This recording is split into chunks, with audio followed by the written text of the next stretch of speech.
It's not a secret that most companies treat their employees pretty poorly, but there are levels to being treated poorly by the company that pays you. These can range from, I wish I got to go into the office a little bit later, to I'm now complicit in a criminal conspiracy. If you want to avoid that, I'd rather be broke than working here feeling 6 months into a new job, then this is the video for you.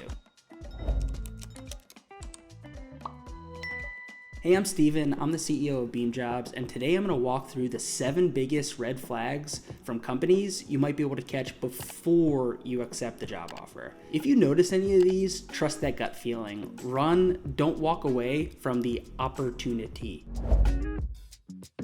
As much as we all dream of sacrificing a third of our waking hours for our employers out of the goodness of our hearts, we're in it for the money. So don't waste your time doing interview after interview if you have no idea how much you're going to get paid. Bad companies like to perpetuate this idea that it's rude or wrong for job seekers to ask about compensation until offers on the table. And that's just total nonsense. Cynically, I think it's a pretty intentional ploy to try to lowball you. They know you don't want to waste your precious time and mental energy and time off of work with nothing to show for it. So if they string you along, they think you'll take just whatever offer they throw your way. So how do we prevent this? You just have to be direct, and for me that's difficult, but you just have to ask about a compensation range and make sure you're doing that by the end of the second interview at the latest. It's not rude, pushy, greedy, or any other adjective that implies you're wrong. You're entitled to know what you're going to be paid. And if it helps, you can even try to pitch it as trying to help them. I don't want to waste your valuable time, so I'd like to make sure we're on the same page in terms of compensation.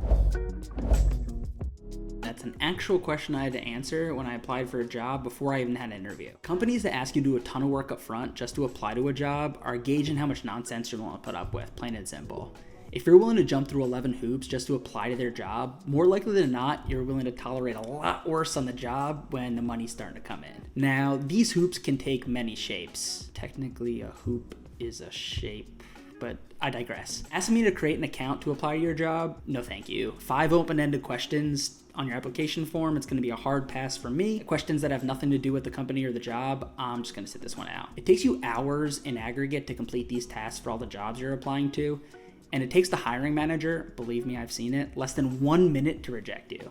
When you complete these questions, you're essentially working for free. Now, part of that is just part of applying to jobs, but you should not be doing that a lot. In my eyes, it's just not acceptable to be doing in excess. Companies exist for one purpose, and that's to make money. It's a giant do not pass go, do not collect $200 red flag when companies overstate their importance or their mission. Lofty missions are so often weaponized by egotistical executives and founders to exploit labor. If you can get employees to drink the Kool-Aid you're serving, you can treat them however you want. And when this groupthink takes hold at a company, any bad action or decision can be easily justified. People who want to work hard but don't delude themselves are just weeded out. If we're going to change the world at this company, we're all going to have to work 70-hour weeks. Your friends, your family, your life, don't worry about that. We're all you need. You can get all that from your colleagues. It's exploitative because when the company sells, who gets rich? Hint, it's not the employees working 70-hour weeks. It's okay to want to work at a company that does good. I like to think that's what we're doing here at BeamJobs, but job descriptions that can frame the phrase changing the world tend to have cultures that are borderline culty.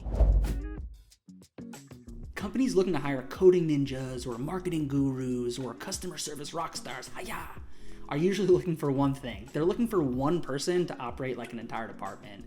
We've all seen these ridiculous job descriptions. The one with the list of 15 requirements that no one in the world possibly has. The responsibilities listed are the work of 10 people, not one. They're fundamentally hoping that you just don't know your own worth. The antidote to this, well, 1, just don't apply. Don't give them the gratitude. Or 2, go and arm with data around what you expect to be paid and do not settle when you have that conviction. If we want to see these job descriptions go away, and I want to see them go away so badly, we need to make this a practice that yields no results. We need collective action. Crappy companies are responsive only when their bottom line is impacted. If they don't underpay talent, they won't be able to hire and they'll lose their market share. This is the most common red flag I see on job descriptions. You know the ones I'm talking about. The ones you read the job description from top to bottom once, twice, 3 times, and you come away having no idea what the company does or what you'll be doing on the job. If the job description's that vague, I can guarantee you the job is not well defined. You should have a very concrete idea going into a new job what your goals are going to be 1, 3, and 6 months into your new role. Vague, poorly written job descriptions are also indicative of a poorly thought out application process.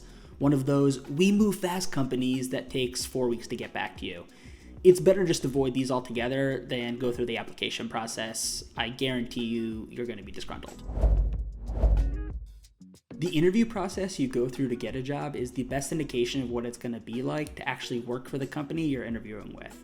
And trust that. Is the process well structured? Are you being asked the same questions by different people? Is it sort of all over the place? Do you know before your first interview what every step of the process will be? Or do you keep getting strung along after each interview with the we'd like you to meet one more person type requests? Winging it in an interview process could mean the company did not invest the necessary time or the resources into thinking through what they're looking for in the role you're after. If this happens in the interview, you can bet that you'll have even less clarity once you start the job. The biggest red flag, though, from this subset is that if a company tells you a deadline to get back to you and they don't, ignore them. Just move on. A company would never accept it if it was the other way around. If you set a deadline and you missed it, and that has to be a two-way street, you deserve what you're putting out. My favorite pastime at my first job out of college was a game that me and a colleague would play during big meetings called Buzzword Bingo. Words like synergy, go-getter, teamwork, aspiration would score you points. You know, the words that managers love to spout because they sound meaningful but convey no real meaning. In your interview, you should be playing Buzzword Bingo when it's time to ask your interviewer questions. For example, if you ask a question like, how's work-life balance here? And you get a response of, we work hard and we play hard, run for the exit. If instead you get a concrete response like, I typically work 40 hours a week and don't check email on weekends, you might have a winner on your hands. But if you're not getting a satisfactory answer to your question the first time, give them the benefit of the doubt, try to rephrase it in a more black and white fashion. So if they don't answer your question of, how's work-life balance here? Ask more directly, how many hours do you typically work in a week? If you still don't get a concrete answer on the second go around, then you have to assume the answer to your question is not what you would have liked to hear. They're going to work you to the bone. Look, despite the title of this video, I'm an eternal optimist. I can meet a cannibal and come away thinking, that person has a real hunger for life. I've had my fair share of really bad interviews, no doubt most of them my own fault. But I've also had interviews where everyone I talked to was clearly just miserable and trying to get through the day.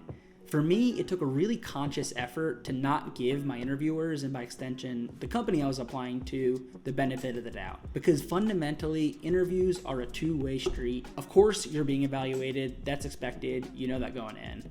But you also have to diligently evaluate who's interviewing you.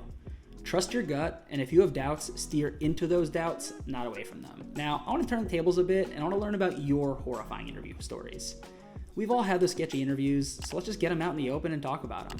Leave your most horrifying interview tale in the comments if you dare. And if you want help landing your dream job without the bad interviews, just check out my next video.